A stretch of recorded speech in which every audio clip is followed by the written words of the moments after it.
Moi, ce qui me fait rire parfois, c'est quand je regarde des tutos maquillage de filles ou des revues qui présentent des fonds de teint et tout, qui font des gros zooms sur leur tronche. Elles ont une qualité de ouf au niveau du matériel vidéo et finalement quand elles font un zoom, tout est flou. Tout est flou, hein. Merci les filtres vidéo.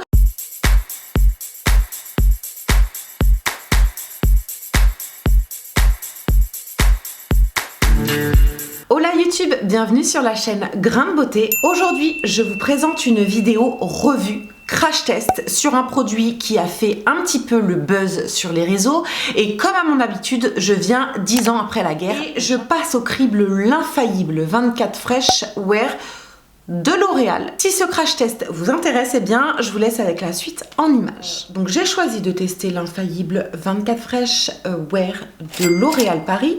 Le produit m'a coûté 17,90 ou 16,90 en promo chez Carrefour et j'ai pris la teinte 200 Sable Doré. Donc c'est un fond de teint qui contient 30 ml, c'est une bouteille en verre et c'est un flacon pompe, donc plutôt pratique.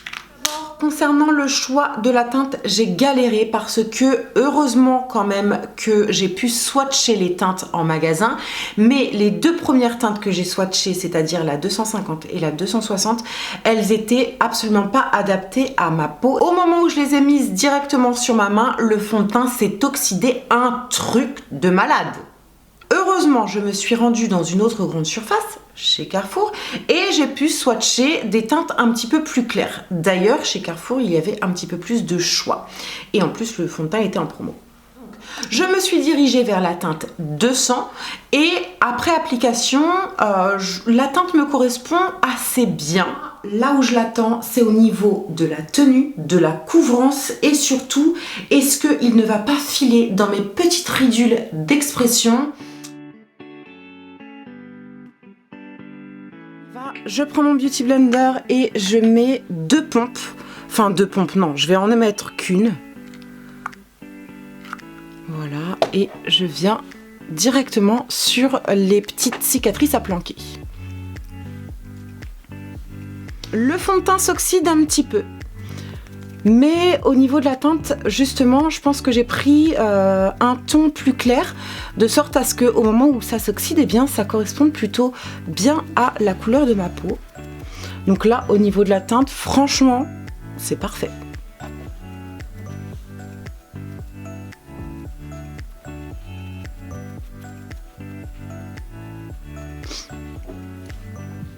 Je mets une deuxième pompe pour l'autre côté.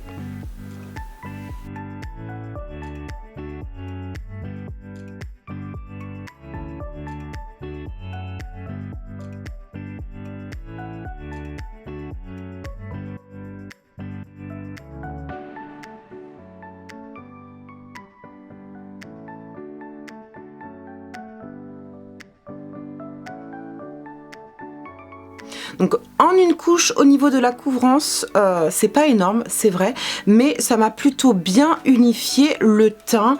Je pourrais très bien sortir comme ça. On voit encore mes cicatrices en transparence, mais à la fois ça reste assez léger. Donc je suis plutôt contente. Je vais quand même appliquer une deuxième couche pour voir ce qu'il a dans le ventre et je reviens juste après.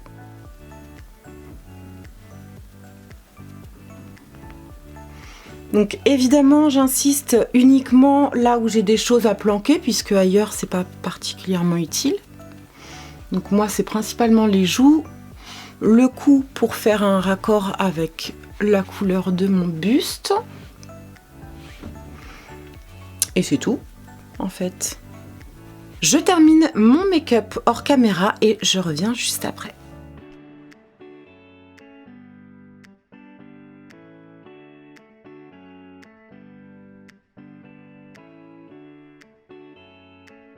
Donc, ce que je peux vous dire déjà dans un premier temps, franchement, c'est que l'application est plutôt agréable, le fond de teint est plutôt fluide, il s'étire franchement bien.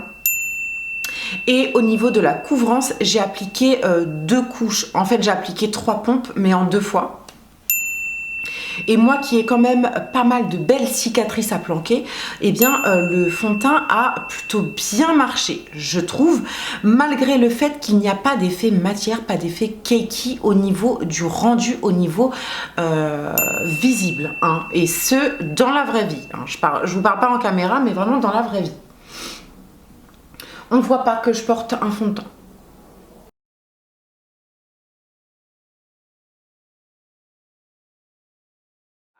Sachez qu'il y a quand même une qualité de peau qui est améliorée avec la qualité de mon matériel, mais effectivement j'essaye de vous montrer un maximum la réalité de la vie. On va regarder de plus près ce que je pense de ce fond de teint à chaud puisque je viens de l'appliquer.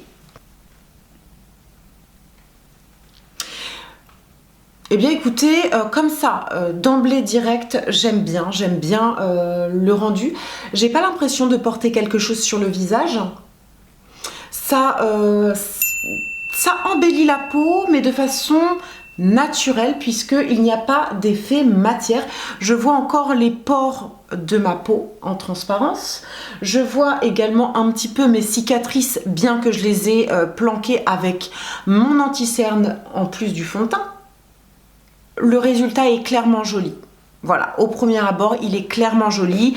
Je n'ai pas appliqué de base et je n'ai pas appliqué de spray fixateur pour mon teint. Je vais essayer de vous faire un petit update d'ici quelques heures en espérant que la lumière soit plutôt bonne pour que vous ayez une idée de ce que ça donne. Du coup, je suis obligée d'allumer la lumière artificielle.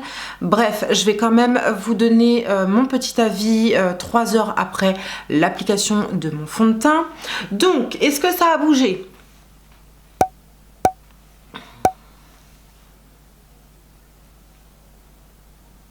Ce que je peux vous dire, c'est que mon teint n'a absolument pas bougé. Un truc de ouf. Je suis choquée. Je suis assez surprise de la tenue parce que, comme je vous dis, je me recule un peu parce que j'ai l'impression que... En ce moment, tous les produits make-up que je peux mettre sur mon visage, ils tiennent mal, ma peau a tendance à les boire, ils finissent par bouger, à se déplacer, ils finissent par s'oxyder.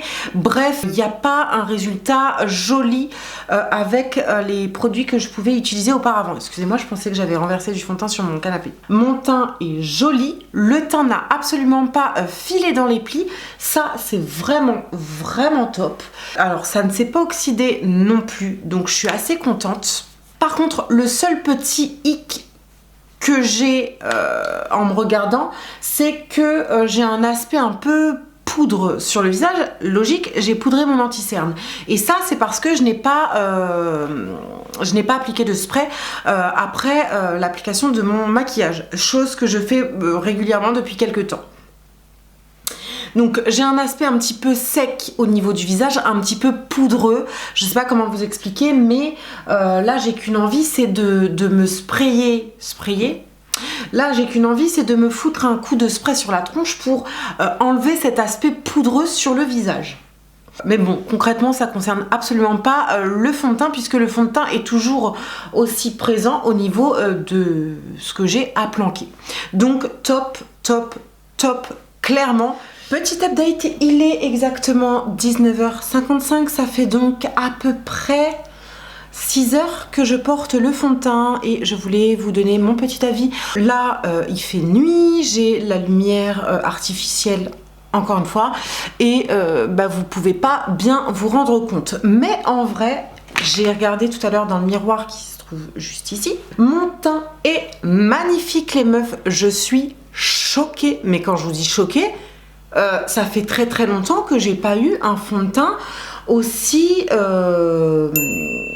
performant, c'est le mot, et aussi peu cher parce que c'est ça en fait ce qui est étonnant, c'est que c'est de la grande surface mais avec vraiment vraiment de la qualité. Donc je suis très contente franchement et ça n'a pas bougé, clairement ça n'a pas bougé. Ça n'a pas filé dans les ridules, mon teint est joli, je ne brille pas. D'habitude en fin de journée, je veux dire, tu commences à voir une certaine transparence au niveau de mes cicatrices. Enfin bref, le maquillage a bougé, mon teint n'est plus unifié, il est plus aussi joli que au moment de l'application du maquillage. Donc là, je suis assez bluffée, clairement, et waouh! Voilà YouTube, j'ai terminé avec cette vidéo revue crash test concernant le fond de teint l'infaillible 24 Fresh Wear. C'est long à dire ça. De chez L'Oréal. J'espère vous avoir apporté quelques petites informations supplémentaires pour vous aider à faire vos achats. N'hésitez pas à venir dans les commentaires papoter un petit peu avec moi. En attendant la prochaine vidéo, je vous embrasse très fort et puis n'oubliez pas de prendre soin de vous. Bisous!